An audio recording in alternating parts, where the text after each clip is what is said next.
In the heart of Paris, Jeremy Boutier is living a quiet miracle. But a decade ago, he was in a coma, his future uncertain, his memories erased. My passionate was football, always football. At just 14 years old, Jeremy suffered a cardiac arrest and collapsed on the field during warm-ups for an international match in China. I don't know what happened to me. I understood that it was really, really serious, actually. Jeremy's dad rushed from Hong Kong to be by his son's hospital bedside in China. I was always hoping that Jeremy will wake up, but unfortunately he didn't wake up. And 2 days later, he got a big problem because the pressure went very high in his brain, and he had to undergo surgery. Jeremy somehow survived the surgery. After weeks in a coma, he opened his eyes, but the boy his family knew was gone. He's this tall, handsome teenage boy who was an all-star athlete and straight-A student, brilliant. But he had lost all ability to speak. His mobility was very, very, very compromised. He didn't know his ABCs anymore, and so he was literally starting over. Jeremy's family searched the world for answers and found them all the way in Roswell, Georgia at Jacob's Ladder. Good morning, Hadassah. We're almost there.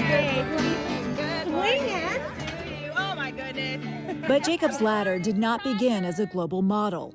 It began with a mother, Amy Odell, and her son Jacob, who was born with profound developmental delays. One day, Amy watched through a daycare window as her sweet toddler toppled over and lay helpless on the floor, unable to move, while the other children played around him. And in that moment, it was like, okay, there was a conviction, a deep conviction that was the last day and that we were going to do something different. 1, 2, 3, 4, 5. Good job. The mission of the Jacob's Ladder group is to provide hope, healing, and transformation for the neurobiologically challenged. We've served over 6,000 people at this point from all over the globe. That science, paired with love, is the foundation of the program's interpersonal whole brain model of care.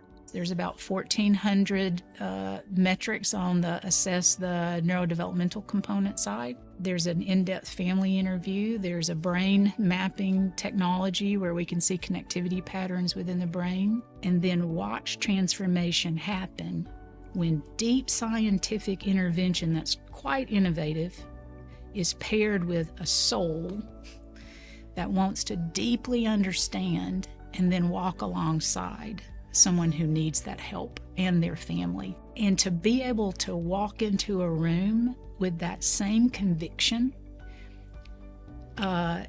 is one of the greatest gifts of my life. 18 months able to walk, 13 months to speak again. Next. My sister. Okay. We were doing EEG every 2 weeks, actually.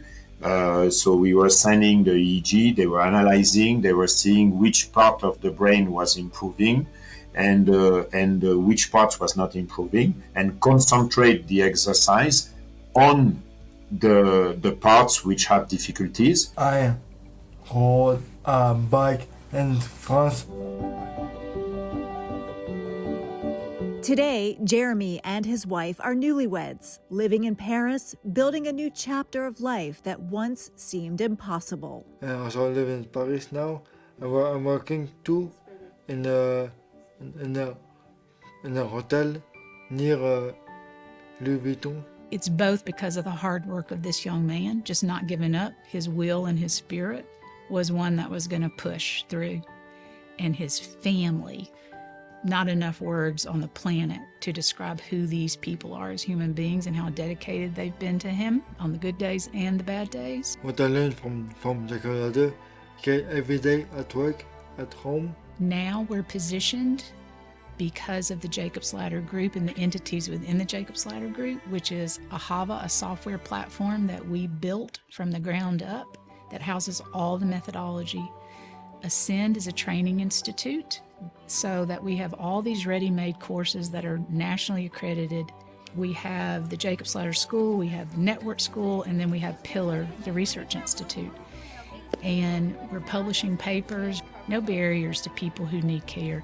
A lot of it will be at no cost. A lot of things we've filmed, a lot of the trainings and the ways to do the outreach can be translated in any language, and it's at no cost. I think for me the most important is really the hope, actually, the hope they can give. Don't give up and keep on going. From Hong Kong to Georgia to Paris, Jeremy's journey proves when science meets love and belief meets action, transformation is possible. A haven of hope, possibility, transformation, no matter the condition or the diagnosis.